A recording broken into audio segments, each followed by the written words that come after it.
Thanks guys for joining us on today's panel on lifetime practice and longevity, part of this week's weekend's theme of To Be and To Last. So we have Nala Hurst in the center. She is a movement enthusiast with a performing arts degree from Kingston University.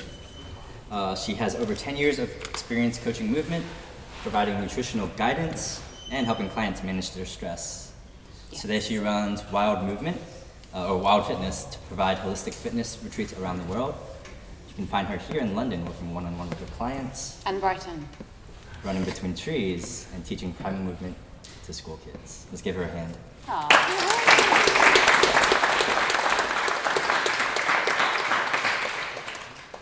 We have Blake Evatt here to my left.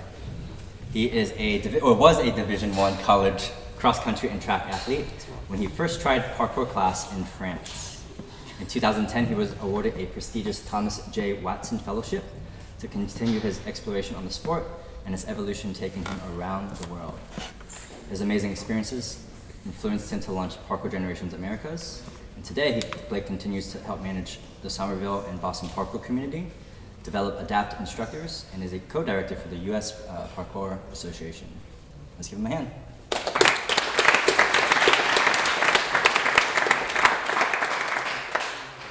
On to Dan Edwards.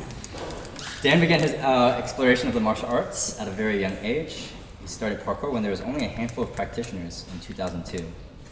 Since then, he's created the global organization Parkour Generations. He also has a hand in ADAPT qualifications, Parkour for schools, and Parkour fitness programs, which continue to spread parkour to various capacities around the world. Let's give him a hand.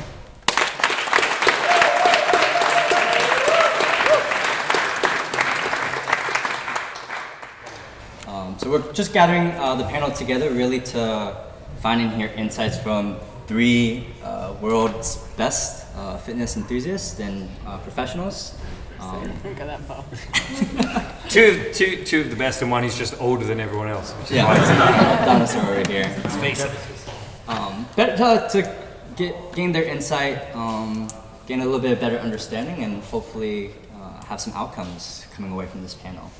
I guess first thing we can jump right into is ask these three, how would you define a lifetime practice or longevity, and why is it important? No. Thanks, Noah. I actually really resonated with what Villa said in his presentation about expanding the basics. And for me, one of the biggest things about a lifetime practice is curiosity. And I've always been a curious human being anyway, and especially through the arts of performance, but especially through my movement practice. So to bring it into a long-term movement practice, you might find a skill, but there are so many things that you can do in that skill if you have the curiosity and the desire to want to learn other things within that skill. It's not just about, skill done, tick, what's next, but where else can I explore within that skill? So for me, it's always coming back to curiosity of even the basics. Dan? Obviously, I'd echo all that, and I think it's important because you're not a divided entity. So I think lifetime practice of movement in some way, in some physical practice, is important because I think there's not really any meaningful separation between body and mind. So, and I think in this day and age, especially, there's a lot of attempts to separate it, or technologies that kind of take you out of your body and more into social media and these sort of things. So you end up being more just cerebral and less physical. And some people maybe think that's okay in a development and stuff. But for me, I think you can't divide that out. So, and to stop the physical practice will also hinder your development holistically, psychologically as well. So I think because we are body and mind individuals, or body/mind things, organisms, whole things, you have to nourish the whole, and that means the physical as much as anything else. So that's why I think it's important, to be honest. I think for me, it's at the root is the curiosity, but so much of it is about the exploration, and I think that's actually why I gravitated to parkour in the beginning from track and field, and kind of that elite competition is very much like you're measured on time, and parkour is so much about your experience and the journey that you have to get there. And for me, like, as I'm growing older and kind of realizing like my body is capable of different things and exploring these and unlocking these new abilities, I'm able to kind of see where the next step is and not have everything planned out for me. And I think has been the most enjoyable part of it throughout the whole last 10 years of exploring and taking a little bit from here and a little bit from there and bringing it into that kind of common movement practice. Coming from college sports or competitions, Blake, with track and field and cross country as your background, what events led you to thinking more about long-term practices? I think, so for me, I ran 4 years of D1 track and field and cross country in the US. And for those of you guys that may not be familiar, in the US, our university system basically works as our semi-pro leagues. And so you're there, a lot of guys were on scholarships and are essentially being paid to be there, and you're there for 4 years and people kind of expect results, and you're there to compete, and you're there for that season, and it doesn't really matter what happens at the end of that 4 years. Like, that's not relevant to your coaches, to the institution, to the team. So a lot of ailments and things were kind of put a Band-Aid on and keep running. Just keep grinding out 70, 80-mile weeks and hope that you'll be able to run the championships at the end of the season, and that's it. And I think that shifted drastically to parkour, where there's no end goal, there's no final competition, there's no championships for me to look forward to. It's kind of like, am I going to be able to train tomorrow? And that mentality shift was really liberating, but also took some time to adjust to say, it doesn't matter if I walk away from this jump, like, that's not going to impact tomorrow's training. Like, and actually, if I will be better tomorrow if I walk away and come back when I'm more healthy or in a better state of mind than forcing myself to do it just because it's there and I feel this external pressure to do something for somebody else or for some other reason. And then Alan and Dan, for y'all, how about for martial arts and the performing arts? Where does that lie? It's really, really echo what Blake said. It's, for me, again, I came from a background of athletics, actually. And then not necessarily performing arts. Performing arts, it's not necessarily about, even though it's a performance, so there's an external piece to show, what you're constantly exploring in performance and this type of intrinsic training. And there's so much to be said about parkour, where there is no end goal, there is no competition.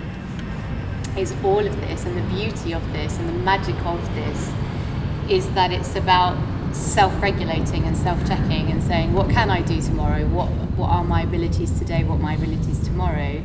And that's the curiosity side of it. And we were having a quick chat back there about sort of external motivation. And sometimes that, for me, that doesn't work for me, because it brings me right out of my body/mind, and it takes me to a place where peer pressure takes over and the ego takes over.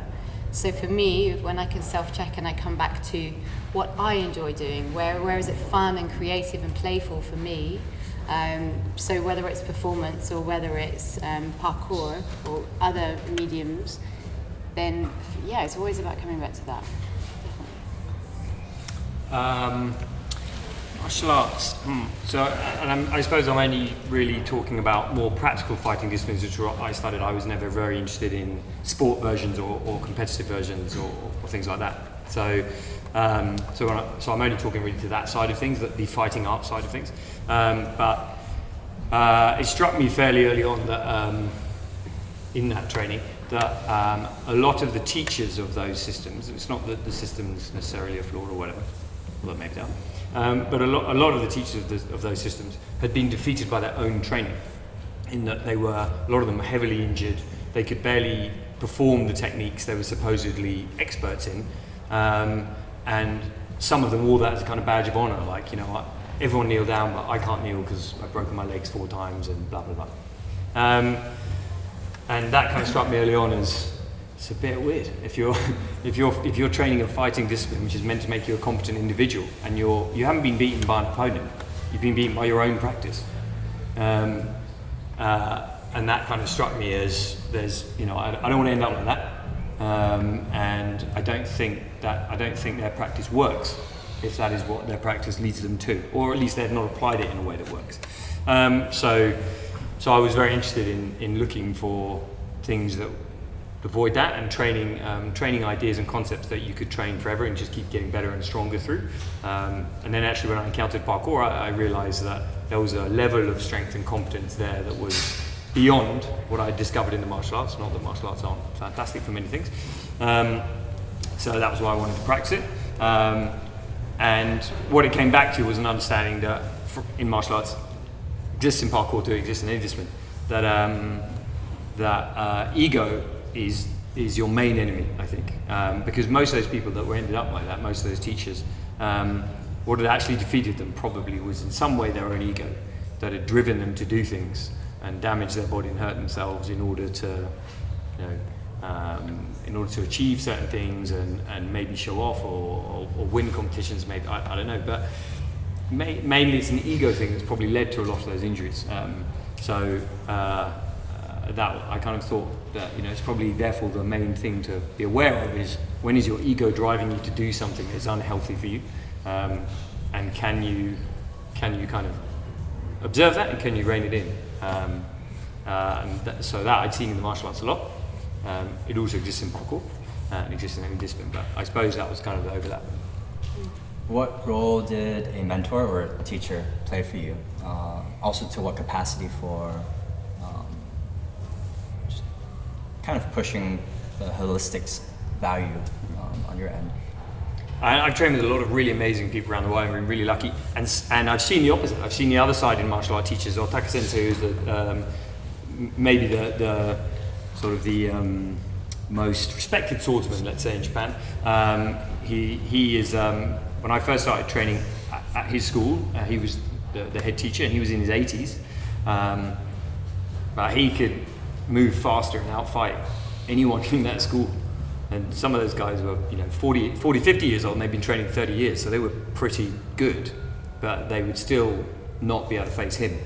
And it wasn't because of a respect that he could move. He was in his 80s, but he was incredibly quick and lithe and strong and powerful.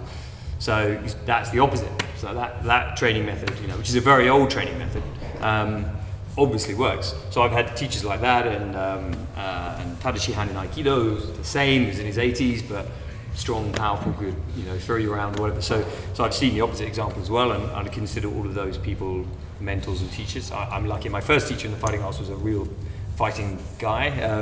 He did a lot of bare knuckle tournaments and stuff. So he was, and maybe, you know, his ego led him to do that, but he ended up sort of attaining some real wisdom, and I consider him the guy that put me on that path. So, and then in parkour, I've had lots of mentors and teachers. Stefan Vigru, unfortunately not with us today.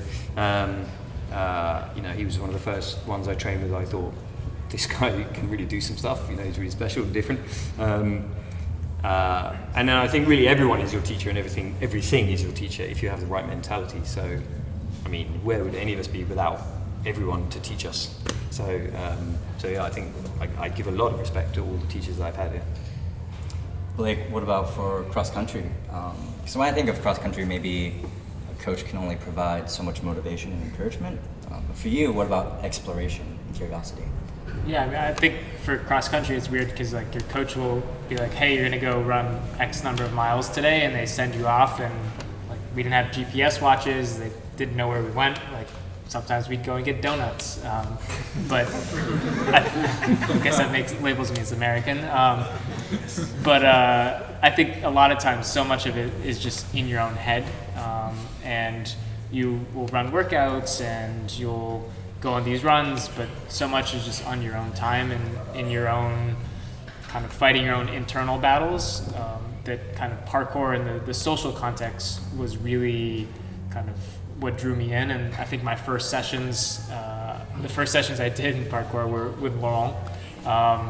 doing stuff over in Evry on the hill and doing his handstand block, and the fact that there was somebody there that was kind of there and doing it alongside me and suffering and had been doing this practically his whole life, but he was still kind of, the fact that he was there working on the exact same thing and struggling was a really powerful thing to me, because I'd never had a coach that ran with us and was as fast or doing the same thing with us.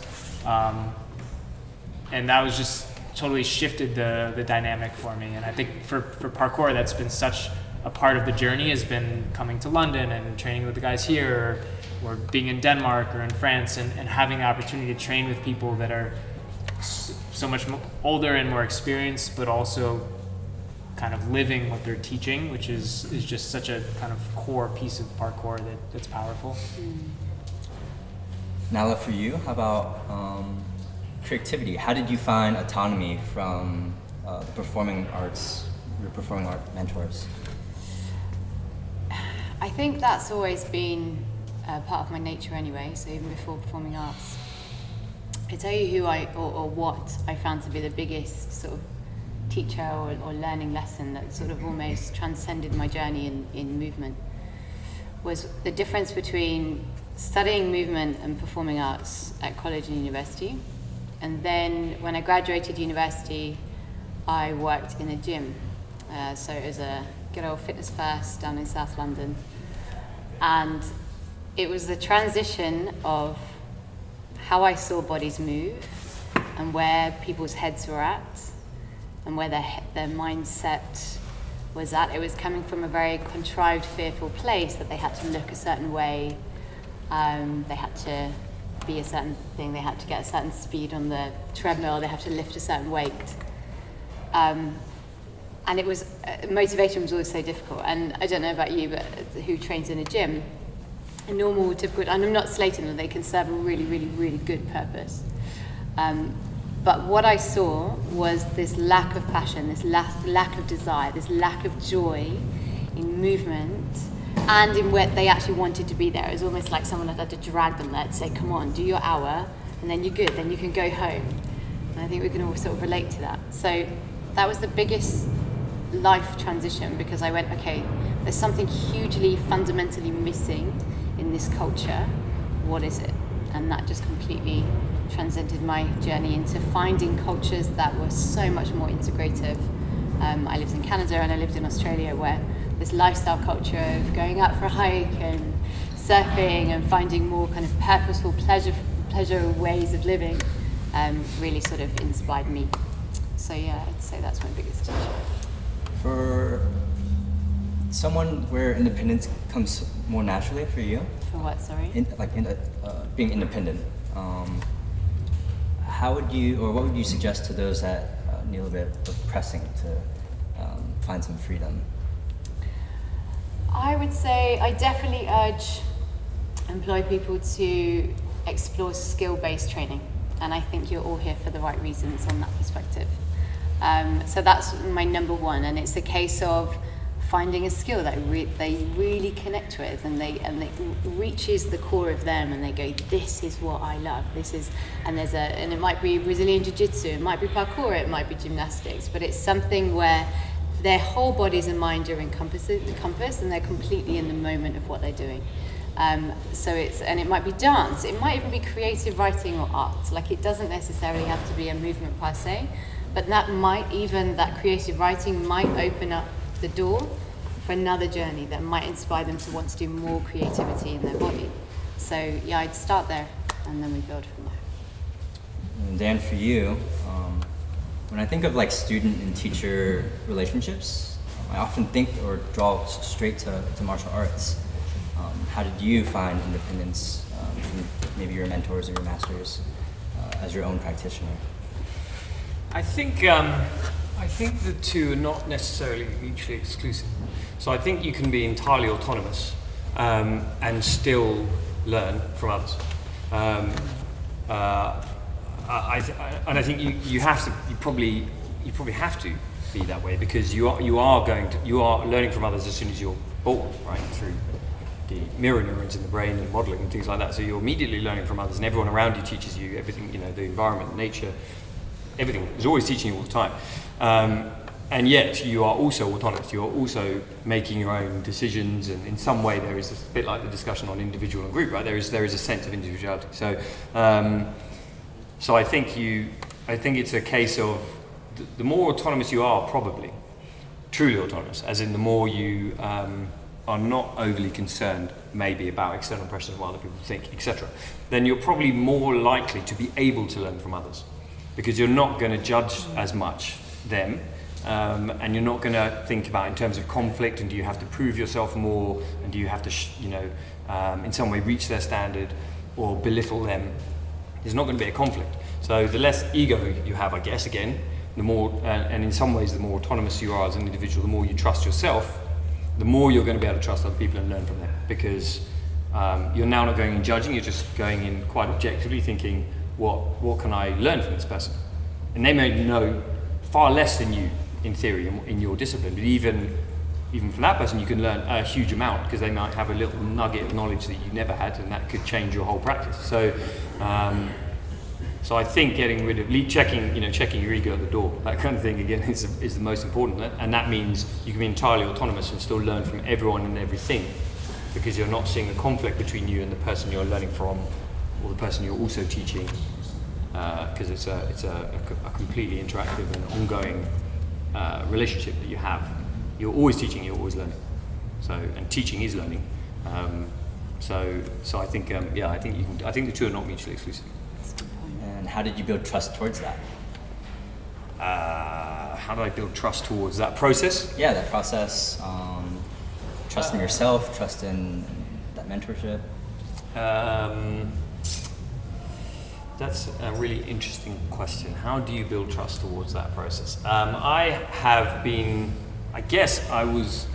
was lucky enough. I was kind of raised by had lots of good teachers around me and lots of good individuals and friends who are all really capable individuals, and they give me great role models and great examples. So I was able to, in a way, acquire a lot of confidence in those individuals, and that gave me the confidence to then go, okay, I myself can now operate autonomously. So I wouldn't say that I was autonomous from the start, maybe, and maybe it was seeing other individuals who were strong and had their own confidence, their own autonomy, their own trust. They trusted themselves. That probably was an example to me. Again, I probably learned that, right? So, and it's an ongoing process, but it's a process. It's not that you learn it and that's it. Because there'll be days where you don't trust yourself, right? And you think, and you doubt yourself hugely, and you think, oh my God, I'm doing it wrong, and whatever. Everyone thinks, and even the person who comes across the most confident in the world is going to have days like that. The most skilled, Roger Federer in tennis or whatever, he will definitely have days where he wakes up doubting himself. So I think we all do. So I think it's a constant process of aliveness, and not thinking you've got anything sorted out, just constantly checking yourself and being alive in that process every day. I don't think that ever ends. So yeah, maybe I've got an element of it, but I could get loads more of it.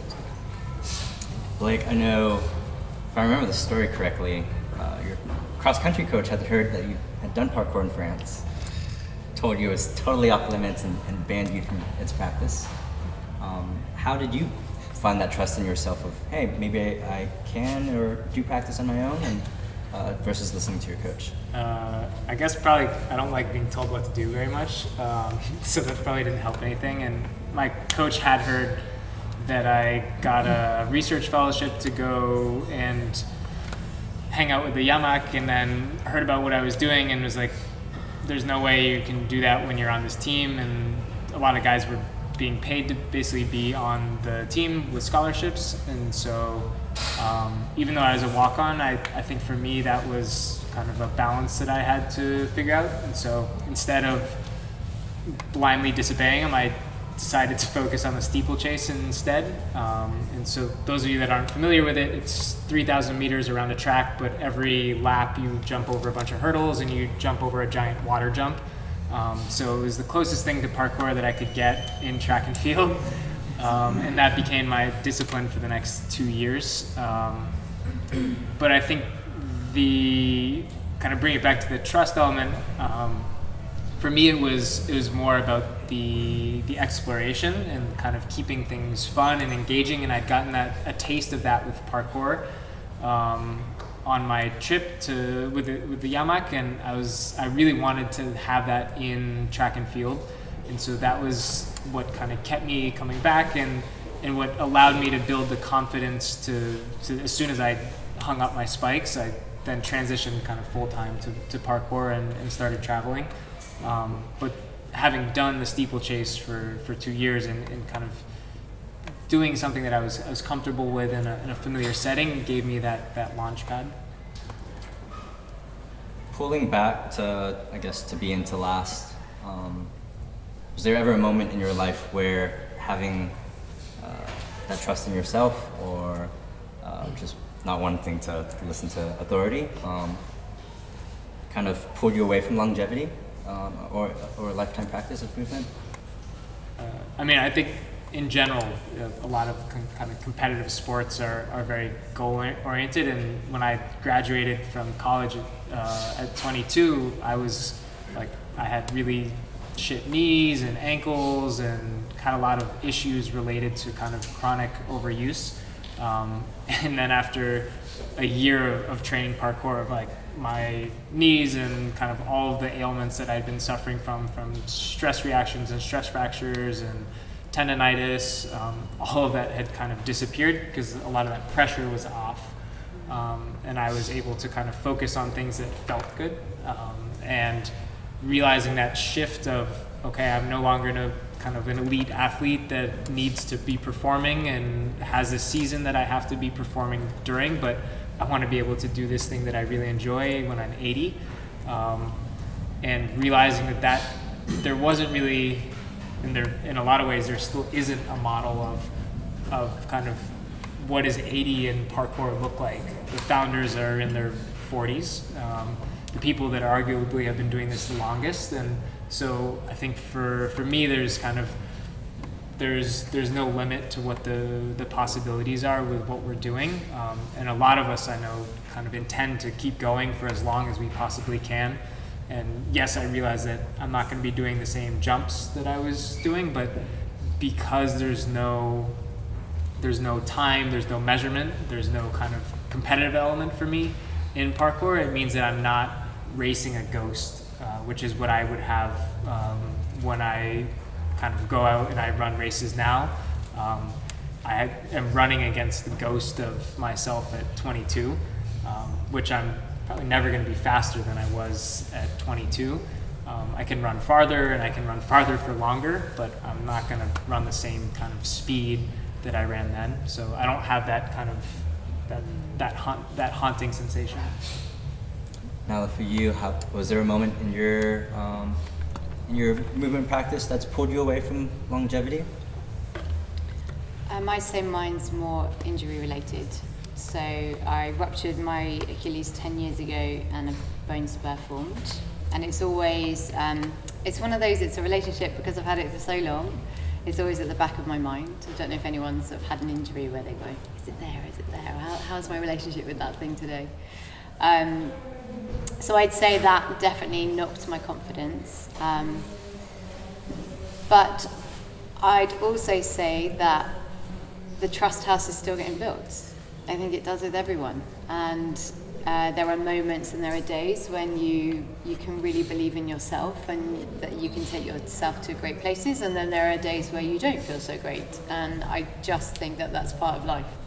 And rather than getting too beat up about it, that we're not on this sort of linear bell curve where we're going upwards all the time, I just think that's part of life.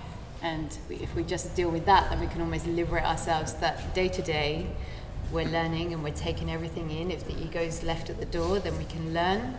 And that's growth in itself, even if we don't feel like we've got a marker that we can tick or a box that we can tick to say that we've done something. If we're learning something, a conversation, a sentence, a movement, then we're growing. So trusting that is the house that we're building every day. Dan, how about for you? Is there a ghost from the past or an injury, or really any moment that's pulled you away from longevity or lifetime practice?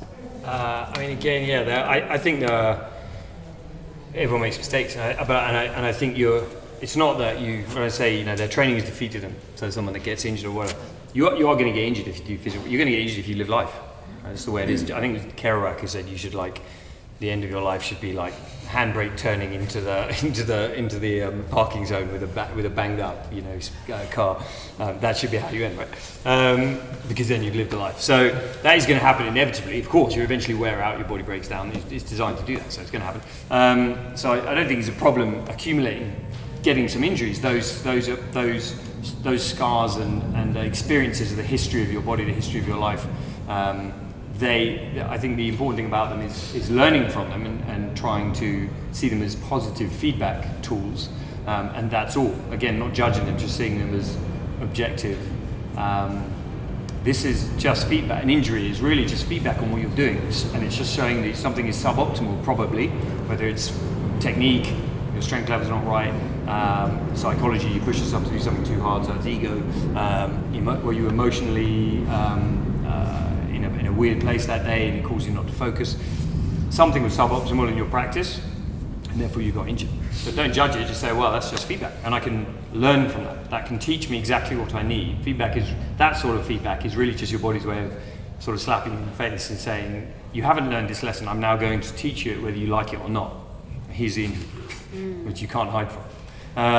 So I think it's really useful. They're actually positive things. So although there have been moments like that where I've had injuries, and they're actually the moments that probably wake me up to longevity and keep you sort of honest on that. And those most of the injuries that I've had, and I haven't had tons. Most of them I can trace them and go, okay, I know why that happened. If you trace it back far enough, you can always kind of go, okay, that wasn't. Very rarely they're freak things, I think. Normally you can trace it, go, this happened because of this. And that's something maybe that I actually, if I was more aware, I could have controlled that. And most of them are egotistical moments, in my experience, or psychological or emotional causes. So we get a lot of, not a lot, that's the wrong thing to say, we don't get a lot of injuries in class, we actually get very few.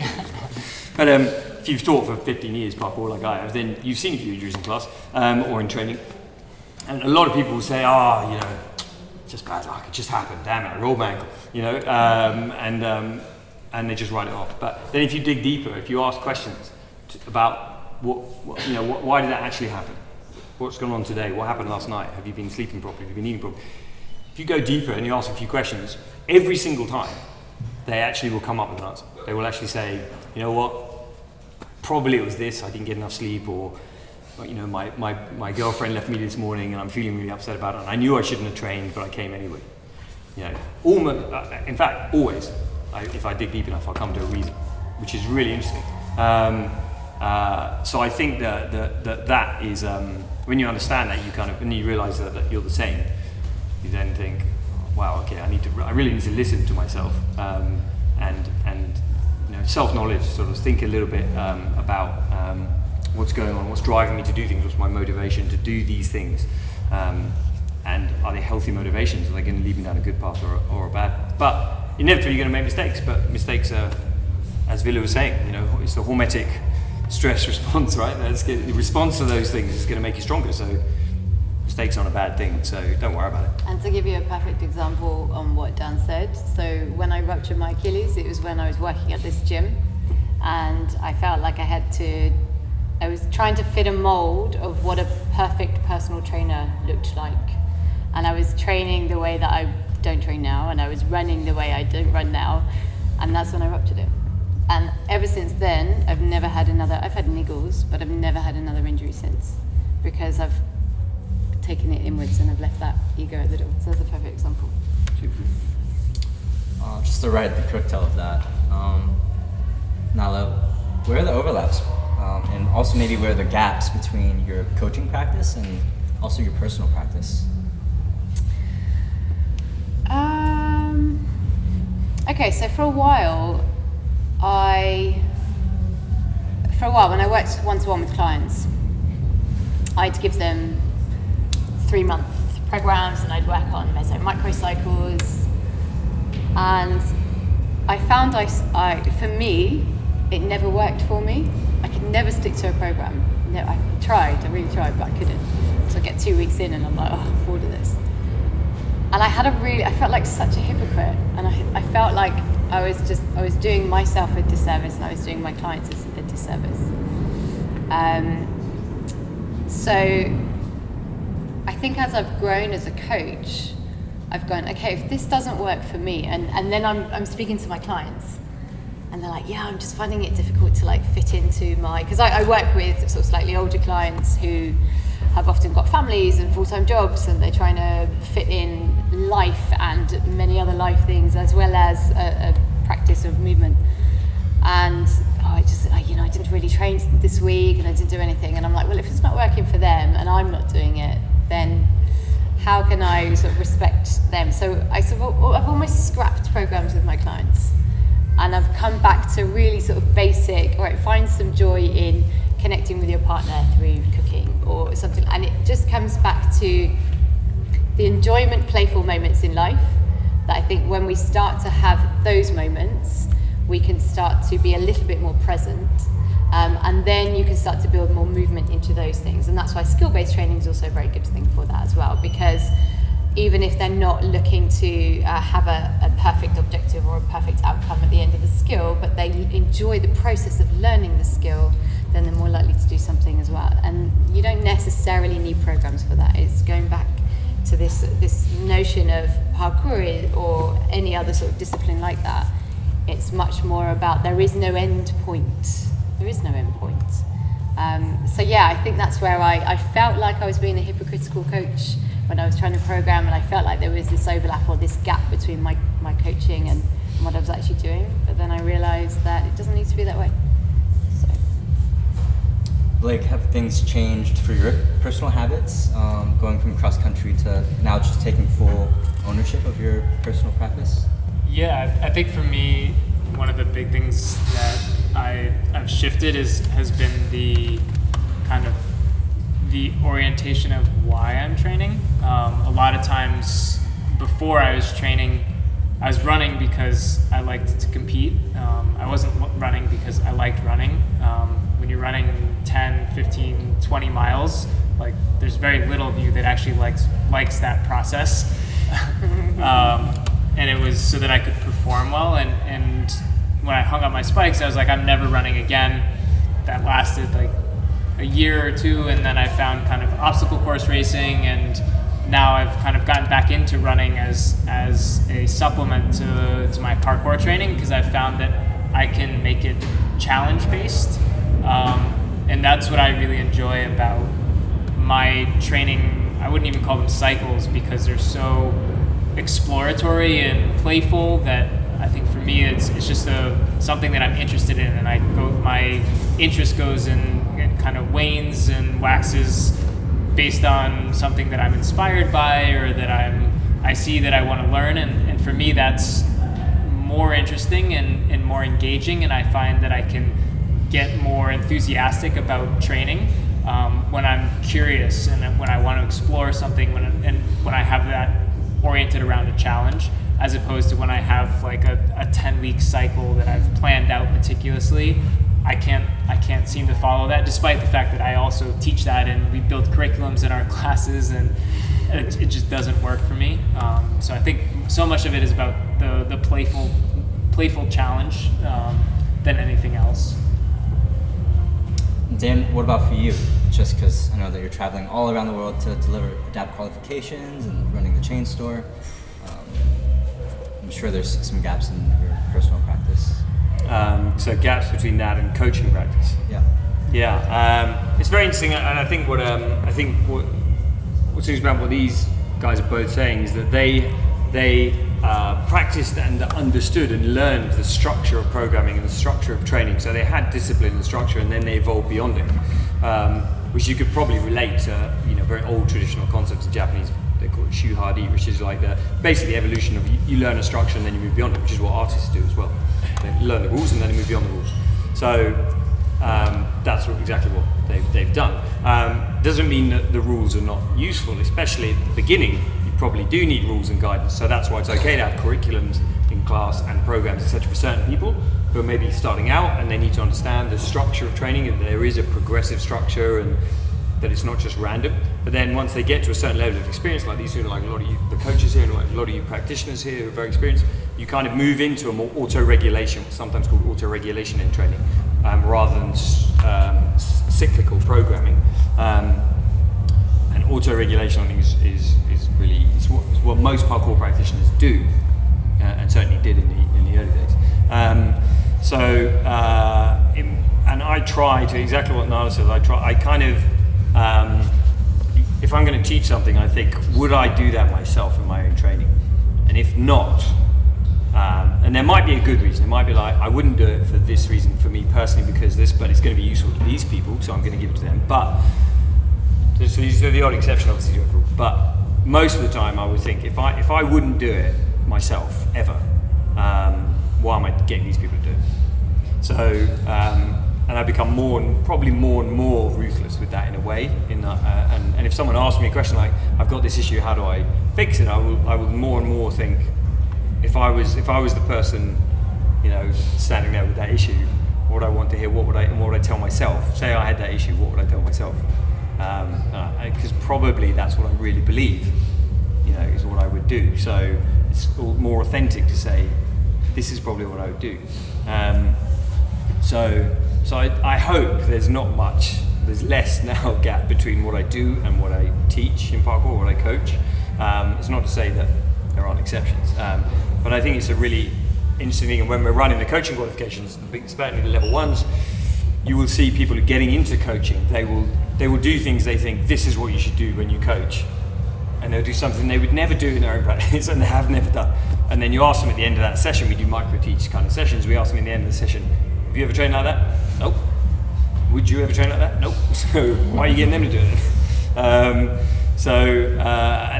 If they've got a really cool, clever answer, awesome. But most of them don't. Most of them are like, I just thought that I had to structure things that way because it was a class or whatever. So, it's like, why? If you learn in a certain way, use that knowledge. And actually a lot of the original parkour training methodologies, we were discussing this the other day, that was in some ways random, because the founding guys in parkour, there wasn't that level of sort of intellectual breakdown of what they were doing and why they were doing it, in models of coaching and models of training and stuff. They didn't have any of that. But a lot of the training methods actually you can look back at now and apply, you can put it through a scientific lens, and say, actually, this is why it worked. And instinctively they were doing it for those reasons. They couldn't explain it, but that's why they were doing it. That's why it worked, and that's why they did it. So a lot of those old tools and training methods are what we use now when we teach people. We just get people to do that stuff because we kind of know that it actually works for good reason. We can just explain it better now because we're nerds, so we read all the books. So that's basically it. Nala, for your one-on-one clients or even just group classes, where do you find students struggle the most? Again, it's that initial starting point of, actually, I think one of the biggest things that a lot of my clients struggle with is changing their mindset from exercise versus a movement or a built-in integrative lifestyle movement practice, or life, as I like to simply call it. So many people, and starting out, and obviously a lot of my clients come from the gym. They start out from the gym. So there is almost that tick box of, I've been told I need to do exercise 3 to 5 times a week, 60 minutes, sort of blah, blah, blah, blah, all of this. And it becomes this tick box notion, job done, my life is great because I'm getting everything done. But it's so removed, and it's so removed from the rest of the life, and everything else that goes on in their life, that it's very easy to do away with it very quickly, because there's not enough ties in there. There's not enough joy in there, there's not enough ties. So it's challenging that belief system of what they think it is, what we have to do, this exercise that we have to do. We all know we need to move, we're very aware of that. But the change, when you have this change of attitude of movement can be an experience, and it can be part of your life's quest and journey, then it becomes a lot more integrative, and you're much more inclined to want to do it. So that's number one. But secondly, it completely liberates you. It's one of the most liberating experiences when you start to have this change in mindset. So that's probably the biggest struggle that a lot of people have initially first coming into this idea or this philosophy of kind of more integration, this holistic way of living when they've come from a very sort of almost reductionist way of thinking. Blake, for you, I know that you're able to reach tons of schools and reach a lot of youth in the US. What do you find the balance between maybe someone who's an organization who's looking for just parkour versus bringing in the culture of a lifetime practice? Yeah, I mean, I think teaching as many youth as we do, a lot of times where we get kids that are, the first thing they say is, I want to do a backflip. And I'm sure a lot of you can resonate with this request. And a lot of what we're trying to instill in the kids from early age, and really in any of the people that come to train with us, is this idea that you're doing it for now, and you're also doing it for tomorrow and the day after and the day after. And teaching you how to do a backflip now is, we could spend 20 minutes working on it, and we could have you try a bunch of things, and maybe you'll get a backflip, or maybe you'll get hurt and you won't be able to do stuff tomorrow. And trying to get people to think beyond this kind of short-term results, short-term gain, and looking at kind of the larger picture and saying, you're coming to class for this hour, and then what are you going to do after class? Are you going to go home? Are you going to sit on the couch and play video games all day? Are you going to go outside? Are you going to go play on things? Kind of how are you using the skills that we're working on in class? Are you actually using them outside? Are you jumping on things? Are you balancing on things? And it's really funny because we get the same reaction from our micro class, which is ages 4 to 6. And so we're basically teaching these kids how to move through their environment, explore things, and their parents will come to us and be like, oh, this is great. My kid was like balancing on the curb the other day, and they climbed up onto the table by themselves. And we're like, maybe you shouldn't climb on your table, but that's awesome that you're using your skills. And then when we teach our 50 plus class, we have the same thing. Our people are coming in and be like, oh, this is great. I was balancing on the curb the other day, or I was able to climb onto my table to fix my light bulb, or like things that there's so much connection, and realizing that at the end of it, we're all human and we're designed to move, and that so much of our lives are scripted to be kind of taking the escalator or the elevator or driving to work, or it's the little things that we can change in our lives that make that kind of that culture of movement and play and exploration more than just this thing that you do kind of for this one weekend when you come all the way to London and you jump around a lot, and then you kind of go home and like don't do anything for a year and then come back the next year. It's so much more than that, and I realize that a lot of you guys get that, and that's why you're here.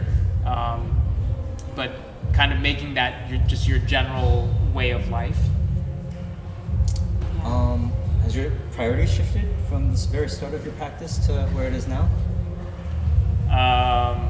Yeah, I mean, I think when I first started, I was like, I'm doing this parkour thing, and I should learn how to do a backflip. And it took me a year, and then I learned how to do it, and I was like, oh, this isn't actually that cool. And so I think my priorities kind of, in a lot of ways, shifted while I was traveling, and realizing that there's so much more to parkour and to the movement in general, and kind of longevity of what I want to be able to do now, and what I want to be able to do when I hit the ripe old age of 33, or eventually when I get to whatever age Dan is nowadays.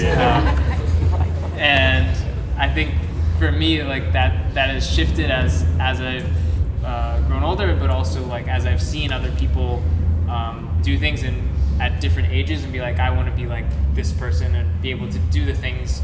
My mom just turned 66, and she just started parkour this year with us in our 50 plus class, and I'm like, I want to be able to do this when I am my mom's age. And she can leave all of us for dust in terms of energy, believe me. Yes. She sleeps like 2 hours a night, she goes to bed at like 4 in the morning, gets up at 6, and runs the city of Somerville, and then goes back to sleep for like 2 hours every single day of the year. It is incredible. It's crazy. Get your running game from. Dan, having started parkour with Stefan and a lot of the first and second generation practitioners, how has your practice changed? A lot, hopefully. I think if your practice isn't changing, you're doing it very wrong. I think it's not evolving in anything. If you look back and say, I'm the same now as I was last year, I'm doing the same stuff, but then there's a big problem because you've concluded in your thinking. So you're just going backwards now, or you're staying the same. So you will keep elements throughout your life that you like and that you train. You always train, and there are, of course, fundamentals that you'll always practice. Principles, basically. But if your principles are right, some of the principles should lead you to evolve. They should be about adaptation and evolution. So you should always be changing your practice. And my practice does change a lot. I like project-based training. I like trying different things. I definitely use auto-regulation heavily. So and probably always have. In that I will tend to train what feels right at a given time. You know, now for example, I like training things like the fighting monkey practice. I encountered that with Joseph a couple of years ago, and found it to be incredibly healthy and invigorating. And as Natalia said, that concept of growing younger through your practice. I really experienced that when I trained with Joseph intensively for 2 days, and at the end of it, I was like, I feel better now than I did on Saturday morning when we started.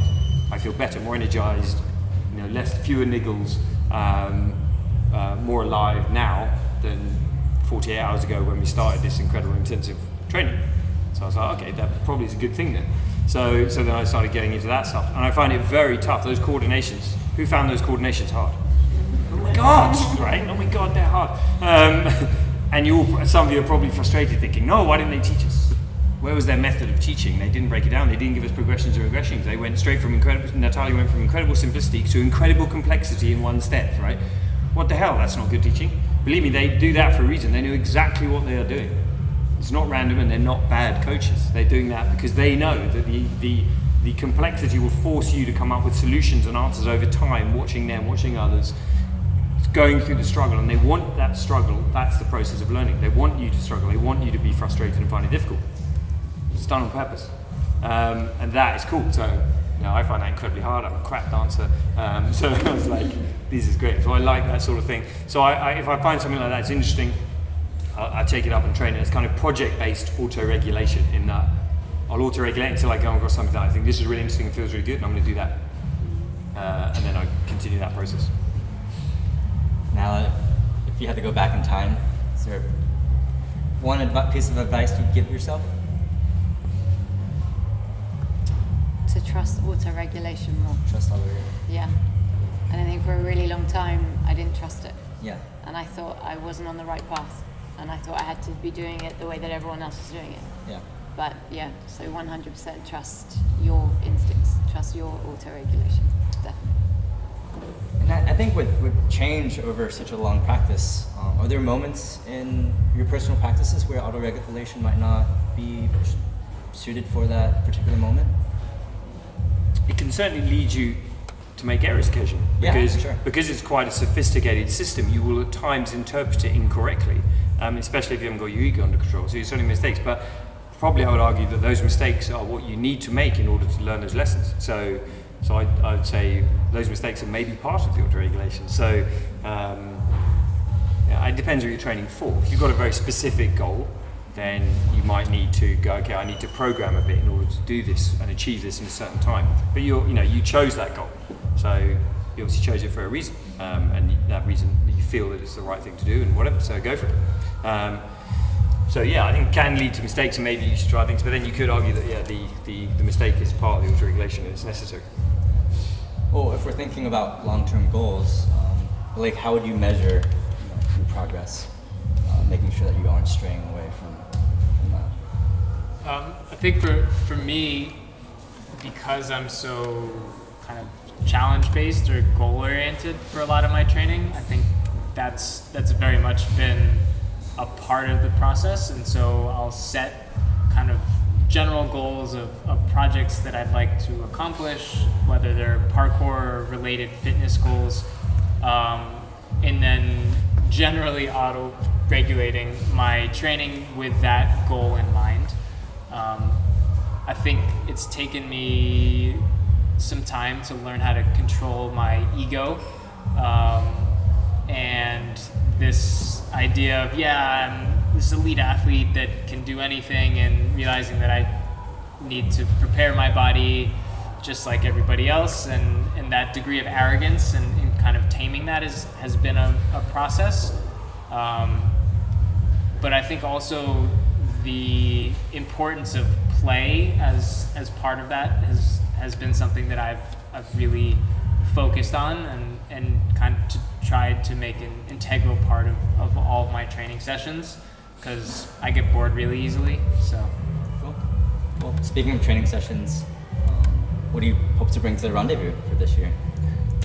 I think play is a big piece of the stuff that I do in general and the stuff that I like to teach. I also, some of you guys probably know this, but I like endurance challenges. So there'll be some pieces of that as well, and I think there's a really important piece from the founders in general, and a lot of the ideas of the curl, the heart killer workouts that I think help bring out some of the inner demons and kind of a lot of the nasty thoughts that accompany parkour training, that it's valuable to kind of let them bubble to the surface every now and then, and confront them and see what you need to work on, and kind of work from there. Nala? Well, I think there's a couple of things. I think by me not being in the world of parkour, I think I can offer different perspectives in terms of movement, maybe not. But I think even after today's session, I think what I want to bring is more curiosity back to the basics. So I'm not going to start teaching you guys how to do parkour. You've got incredible coaches here for that. But what I do want you to do is refine the basics and get creative and more playful with the basics. So we explored that in today's session, and so forth for the rest of the weekend. Dan? I like to bring lots of cool people together. So, I don't really need to bring anything personally, because I just got a load of awesome coaches and a load of awesome participants, and they're gonna to show you amazing stuff that I couldn't show you. So it's hey, they're gonna do it.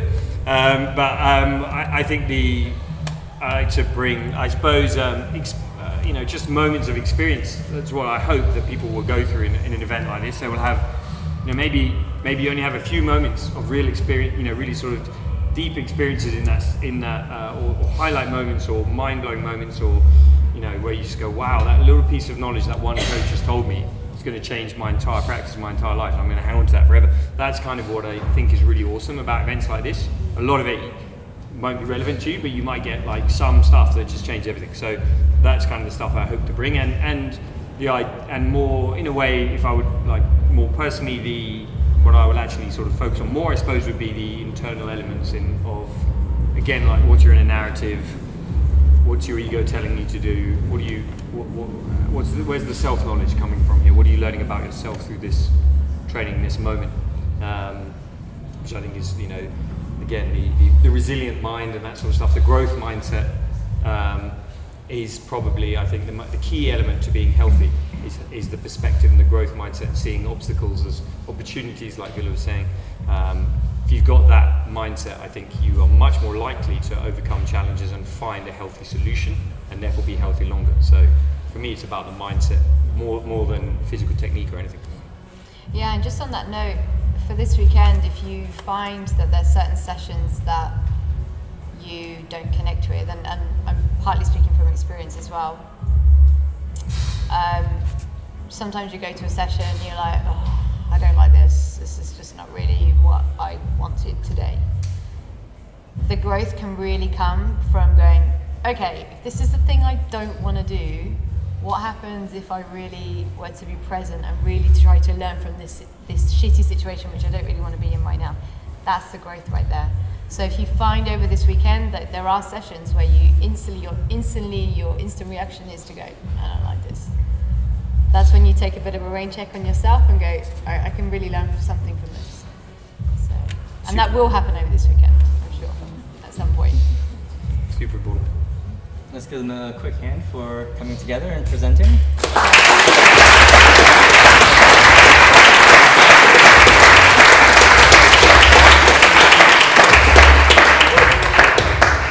We have about 10 minutes left. I'd love to open the floor up to let you guys explore. Does anyone have a question on long-term longevity or a lifetime practice? It sort of lends into talking which you were saying much earlier about fear and its role in training. When I was a new practitioner, fear helped me keep within limits perhaps my body has. As a returner, I have the strength, I have the memory of all of those skills. I may not have the same joint strength. So when you're getting back into training like that, you no longer have fear as the same sort of operator that defines the limits. How do you control that in your training? Because it's not ego per se, it's more, oh, I remember I can do this. It's within my capacity. And then you do it, and you're like, okay, fine, I can do it. And what you were saying about tracing it back to the particular cause, I think we've trained enough times that 9 out of 10 times, even when it was suboptimal, we still got a good training session done.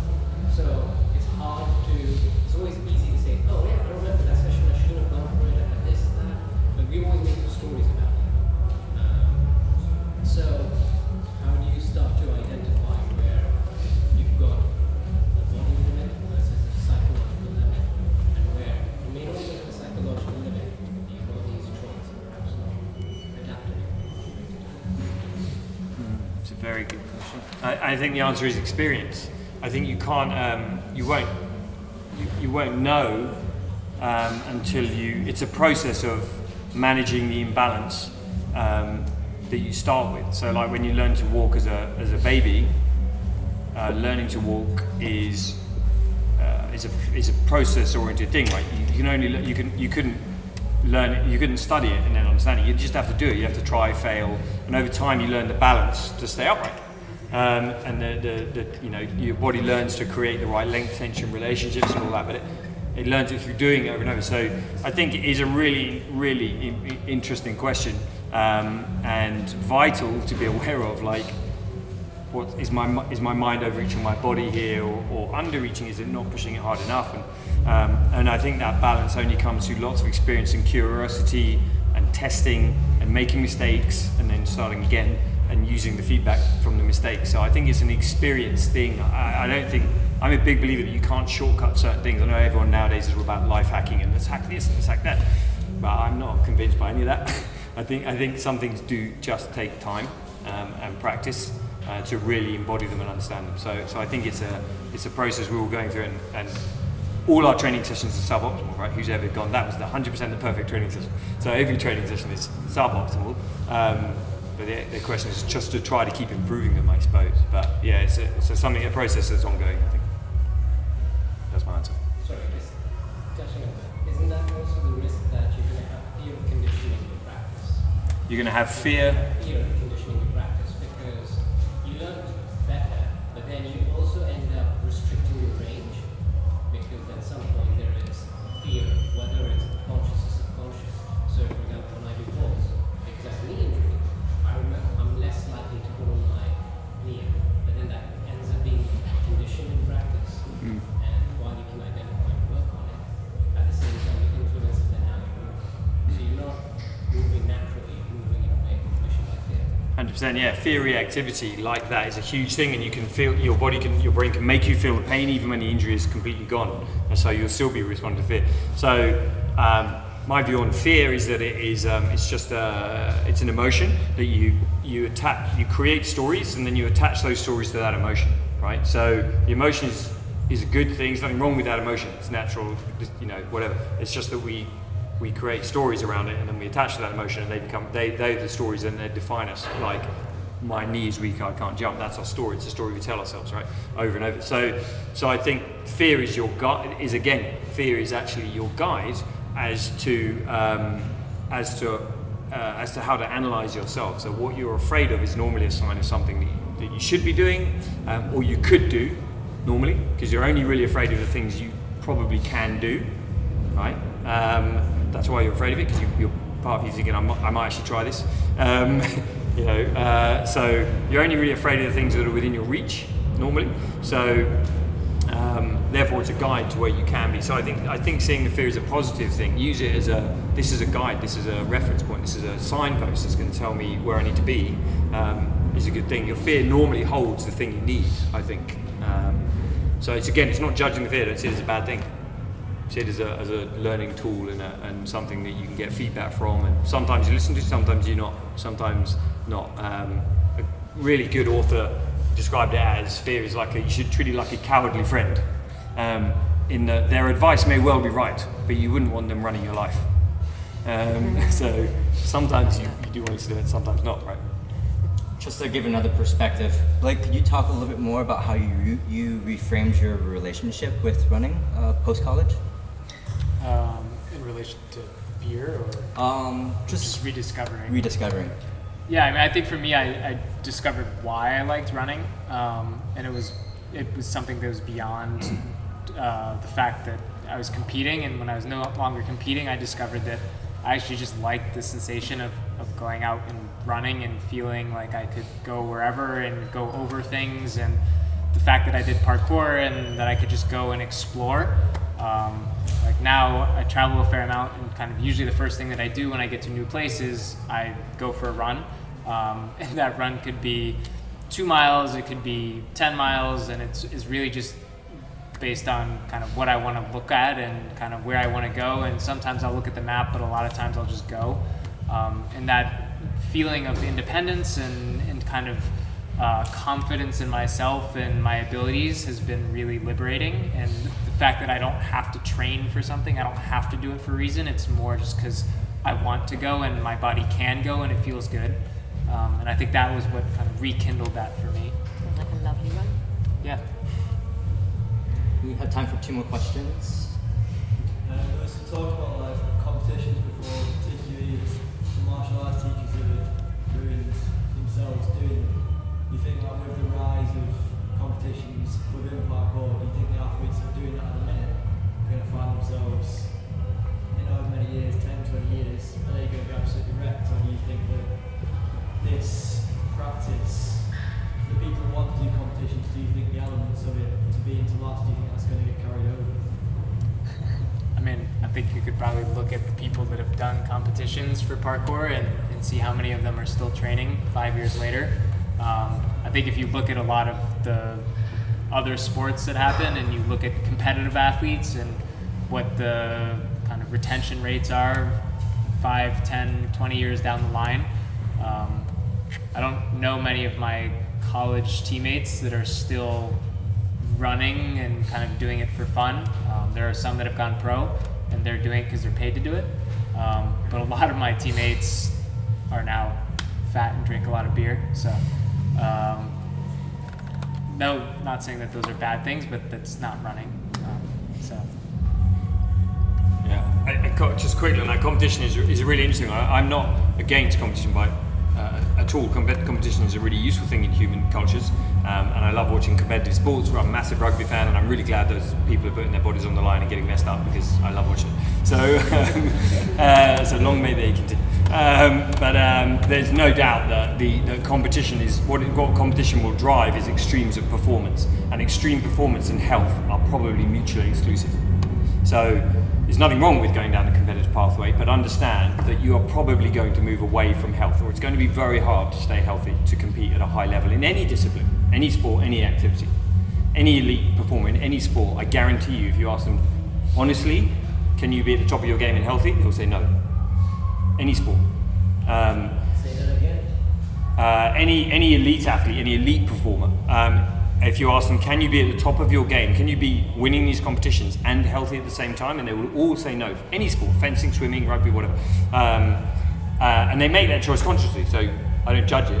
But it's just good to understand that extremes of performance tend to lead you away from health because they take you away from balance. So as long as you're aware of which one you want to do, I mean, it's your choice. Last question. It's actually linked into that, so it follows quite nicely. Where do you draw the line in terms of performance for, because I've heard a lot about training for variety, which is cool. Obviously, the main mantra of parkour is to be strong, to be useful. If I didn't train for performance as well as parkour, the two situations in real life where I had to use parkour, I wouldn't have succeeded. So one where I chased down a mugger, if I didn't lift, didn't clean, didn't sprint, and all that stuff, I wouldn't have caught that. So where do you, and I've still been training hard after 15 years, where do you draw the line for performance? What kind of training do you think we should include? What shouldn't we include? What are your views on that? I mean, I think for me, it's kind of what I'm interested in training at the moment. And I think there's a lot of things that I'll go through phases of kind of utility or kind of flow or kind of different projects. So I'm not sure there's kind of one kind of set point in that spectrum. I think it varies a lot for me. Now, how do you help clients find that balance or a holistic balance?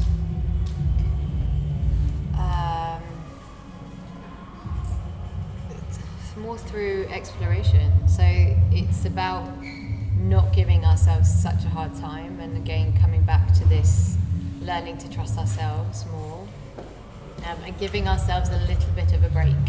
I think externally we look at what other people are doing, and they always have a better life, and they always have something that we feel like we should be better than we are, and I think we all have that little voice sometimes. So I think when we just learn to cut ourselves a little bit of slack and enjoy the moment, and that sounds very romantic and fluffy, but really it is about coming back to the moment. So I think when you're in that, you can give yourself a little bit of slack and you can trust yourselves a little bit more.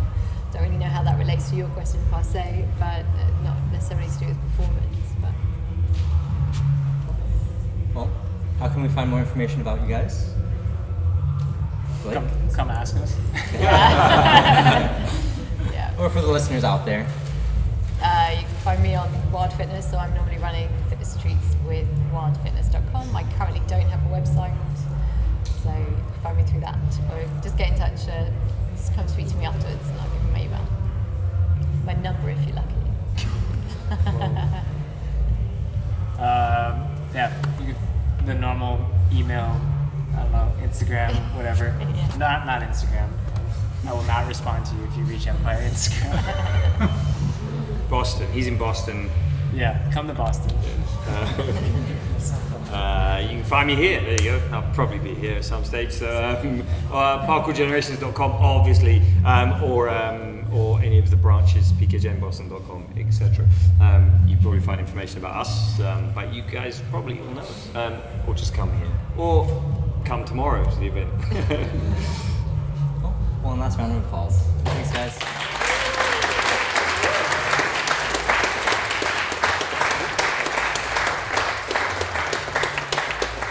And incredibly, thank you to Alan for doing an amazing job of moderating.